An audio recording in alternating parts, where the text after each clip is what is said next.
Olá pessoal, tudo bom? Eu sou a Natécia Garrido, a primeira booktuber do Maranhão, e você está no canal A Beletrista. Vem comigo?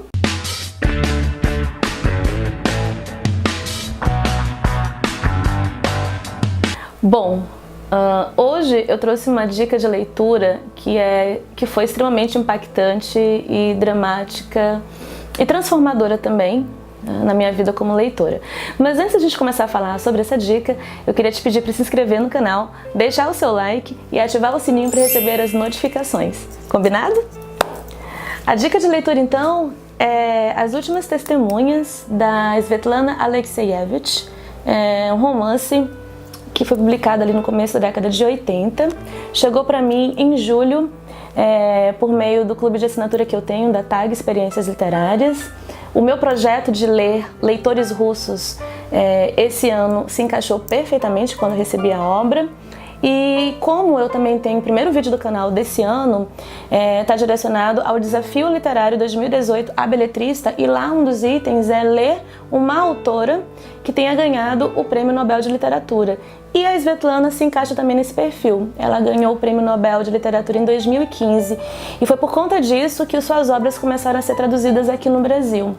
Já tinha lido anteriormente dela também duas obras igualmente impactantes, são Vozes de Chernobyl e A Guerra Não Tem Rosto de Mulher. Qualquer livraria você consegue encontrar essas obras, eu vou deixar aqui as capas dos livros para que vocês possam saber quais são, certo? Acho que tem saído pela Companhia das Letras também, como essa edição aqui.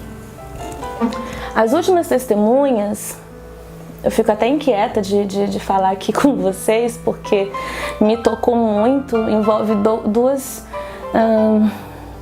duas questões que sempre me emocionam. Uma é a guerra e a segunda é criança. Então, quem são essas últimas testemunhas aqui?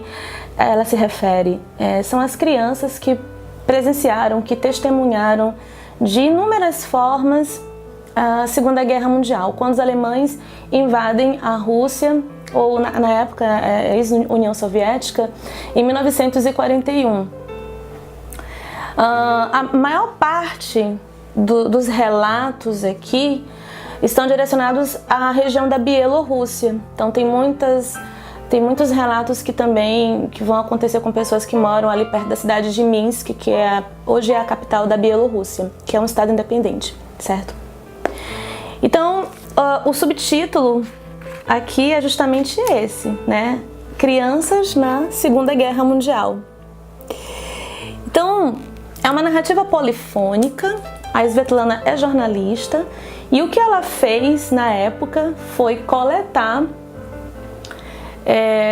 testemunhos, memórias dessas pessoas que na época da Segunda Guerra Mundial eram crianças de 2, 5, 10, 11, 12, 13 anos. E o que aconteceu com elas? O que aconteceu com seus pais? O que aconteceu com as vilas onde elas moravam? Né? Para onde elas foram? A linha que nós conseguimos identificar aqui, ela vai se repetir em todos os relatos, né? Todos esses relatos de memória. A gente vai identificar uma vida que existia antes da guerra, a vida durante a guerra e como a vida se transformou, ou como as pessoas ficaram transformadas após a guerra, né? Após o término da Segunda Guerra Mundial. E você sofre junto com cada relato. Tem relatos pequenos, tem relatos grandes. E quando a gente pensa em memória, o que vem junto, né, são os cheiros, são os gostos, são as cores. Então essas pessoas narrando aquilo que elas lembram, muitas vezes elas iniciam um relato dizendo assim: olha, eu vou chorar, é muito doloroso para mim falar disso, né? Mas eu aprendi muito pelo olhar sofrido, pelas memórias sofridas desses adultos que ainda têm a criança dentro deles mesmos. Uma coisa que nós vemos se repetir ao longo dessas narrativas é que eles Sempre dizem que antes da guerra a infância era muito gostosa, eles iam para a escola, o pai e a mãe estavam ali sempre presentes, falam dos irmãos, falam das brincadeiras, da rotina na comunidade onde eles viviam. E aí você vai aprendendo muito também sobre como é que funcionava politicamente e economicamente a União Soviética, né? Nessa época, ainda no auge do governo comunista e tal. Você vai aprender que vários moravam em fazendas comunitárias, que são os kolkhoz, que vários pais dessas crianças eram líderes ali, políticos também, né? E também você vai perceber o gosto que elas tinham em ir para a escola, em estudar. A literatura também estava presente, os livros estavam presentes na vida dessas crianças. Durante a guerra, o que acontece são os relatos de horror. Então são crianças que algumas são levadas para campos de concentração, e aí vários aqui falam das práticas dos nazistas em extrair sangue de crianças, porque eles acreditavam que esse sangue ajudaria a recuperar os soldados mais rápido, né? E os relatos assim de campos de concentração, nossa gente, são impactantes, né? E você para pensar, poxa, são crianças que viram tudo isso. Quer dizer, se para um ser humano já é difícil enxergar essas cenas, né, vivenciar tudo isso, imagina crianças vivendo tudo isso. Fome, né? A fome era algo recorrente no período de guerra. Comiam gatos, cachorros, frutas silvestres. Tem relatos que falam sobre as crianças que iam para as florestas para poder comer grama, comer folha de pinheiro, né? O frio, que é também muito severo na Rússia, tá? Então muitas morreram de frio. Falam como era a prática dos alemães quando eles chegaram. Quando eles chegaram, né, quando eles invadiram a Rússia, os alemães eles já começaram a invadir as casas, ver quem eram os líderes locais, políticos, e já iam logo mandando as pessoas cavar suas próprias valas, tá? E fuzilavam no meio de todo mundo e diziam: se você chorar, você também vai ser fuzilado. Colocava os cachorros para ir atrás das criancinhas, bebês de colo, estraçalhavam as criancinhas, os bebês, né? E, enfim, botava as crianças nos vagões, nos trens, levavam para os campos de concentração em lugares mais afastados. Quem conseguia fugir, fugia. E se perdiam dos pais, as crianças também, né? E também tem um outro detalhe: as mais afortunadas conseguiam chegar nos orfanatos da própria Rússia, né? E esses orfanatos já estavam com crianças que não tinham mais mãe. Então tem uma coisa assim muito dolorosa que é retratado, que diz assim: a gente não podia falar na palavra mãe, que todo mundo chorava. E nessa hora eu também quase que choro.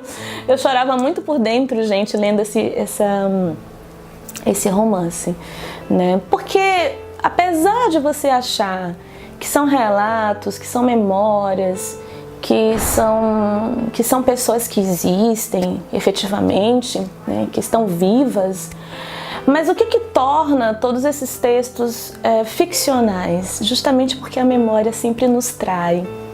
Então, por exemplo, tem um relato aqui de uma criança que tinha 5 anos na época, e ela disse que ela construiu esse relato dela a partir do que os irmãos contaram, do que a mãe contou.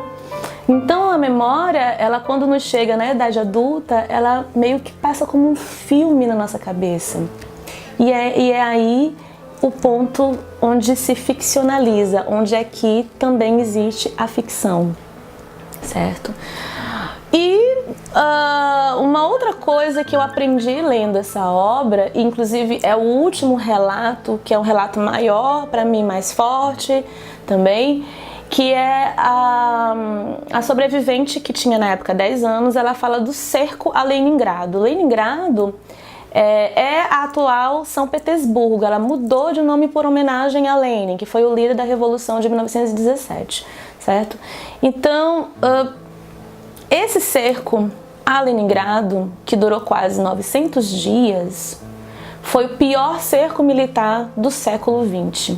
Eu pesquisei isso e isso é narrado, é o último relato aqui da obra. São 315 páginas que não dá nunca na vida para você ler assim a toque de caixa ou de uma forma mais rápida ou num ritmo que eu já estou mais acostumada, né? Não só de leitura, mas também de análise. Então por isso que eu demorei o tempo que eu disse, né, no início, que foram, acho que pouco mais de 10 dias, não aguentei.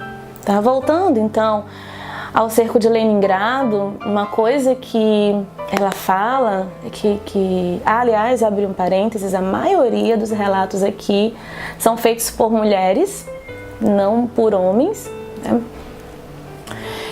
Então, esse cerco a Leningrado, como eu já falei que foi terrível, as pessoas passaram muita fome, a ração era muito pouca, né, de alimento por dia. E essa cidade, no final desse cerco, você não via nenhum gato e nenhum cachorro, porque todos já tinham sido comidos. Há também relatos da prática de canibalismo e de violação de corpos nos cemitérios. E as pessoas, ela fala, essas pessoas passavam tanto fome que elas viviam como se fossem sombras, né, em trapos, sabe? Muito triste tudo isso. Isso também eu aprendi aqui. A ótica russa e dessas vítimas, crianças, durante a Segunda Guerra Mundial é o que mais eu consegui aprender, né, por meio dessa leitura. A Svetlana Alexievich, ela é uma excelente autora e ao trazer todas essas questões sociais para o mundo, ela nos faz pensar nas verdadeiras tragédias, como essa, né? O que uma criança deve ou não deve ver. Tem até um relato de uma outra pessoa que diz assim, uma criança que vê tudo isso não é mais criança, é homem, é mulher, criança não, né? Então, bom, fica a dica se você quer conhecer um pouco mais sobre essa temática, que é riquíssima, sob um outro ângulo, com certeza. Então, nós ficamos por aqui e até a próxima.